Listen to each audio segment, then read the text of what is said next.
Hello students, आज हम पढ़ेंगे अनुवादी और विवादी स्वरों के बारे में। इससे पहले हमने फर्स्ट टर्म में वादी और संवादी स्वरों के बारे में पढ़ा था कि जो वादी स्वर होता है वह राग में राजा के समान होता है और जो संवादी स्वर है वह मंत्री के समान होता है। अब देखिए अनुवादी स्वर और विवादी स्वर। वादी एवं संवादी स्वरों के साथ साथ जो अन्य स्वर राग में प्रयोग होते हैं उन्हें अनुवादी स्वर कहा जाता है। ये स्वर राग के विस्तार में सहायक होते हैं कि जो मुख्य स्वर होता है वह वादी होता है और उसके बाद का जो सेकंड नंबर पे जिसका प्रयोग किया जाता है यानी कि वादी स्वर से कम और बाकी स्वरों से ज़्यादा वह होता है संवादी। और वादी और संवादी दोनों स्वरों के साथ जो और बाकी जो स्वर रह जाते हैं उन स्वरों को क्या कहते हैं? अनुवादी स्वर कहते हैं। यह राग को विस्तार रूप देने में सहायक होते हैं। राग में अनुवादी स्वरों को सेवक की उपमा दी गई है। वादी जो थे राजा थे, संवादी मंत्री थे और अनुवादी स्वरों को सेवक कहा गया है। राग में सेवक की उपमा दी गई है। पंडित अहोबल द्वारा अनुवादी स्वरों का महत्व निम्नलिखित शब्दों से स्पष्ट होता है। पंडित अहोबल जी ने अपने संगीत पारिजात नामक ग्रंथ में क्या बताया है अनुवादी स्वरों के बारे में?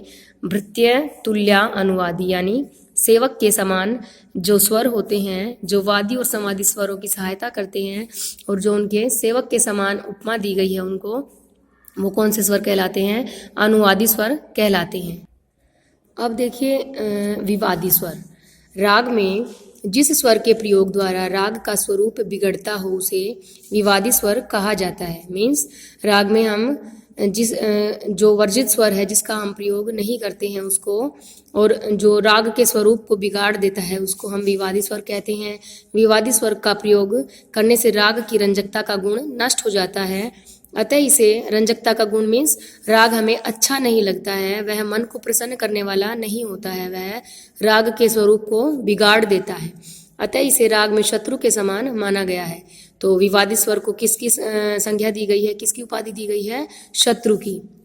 आमतौर से विवादी स्वर राग में वर्जित होता है, किंतु कभी कभी विवादी स्वर का प्रयोग राग की सुंदरता बढ़ाने के लिए किया जाता है। ऐसा करते समय बड़ी सावधानी की आवश्यकता होती है, अन्यथा राग के बिगड़ने की आशंका रहती है। कि विवादी स्वर जो होता है वैसे तो वह राग का वर्जित स्वर भी कह सकते हैं हम उसको, लेकिन उस जो विवादी स्वर है उसका कभी कभी राग में सुंदरता बढ़ाने के लिए, राग को रंजक बनाने के लिए कभी कभी हम विवादी स्वर का प्रयोग कर देते हैं। इसलिए हम उसको वर्जित स्वर न कहकर विवादी स्वर का नाम देते हैं, क्योंकि उसका प्रयोग राग में कभी कभी राग की सुंदरता को बढ़ाने के लिए हम करते हैं, इसलिए वह विवादी स्वर कहलाता है। ये था हमारा आज का टॉपिक।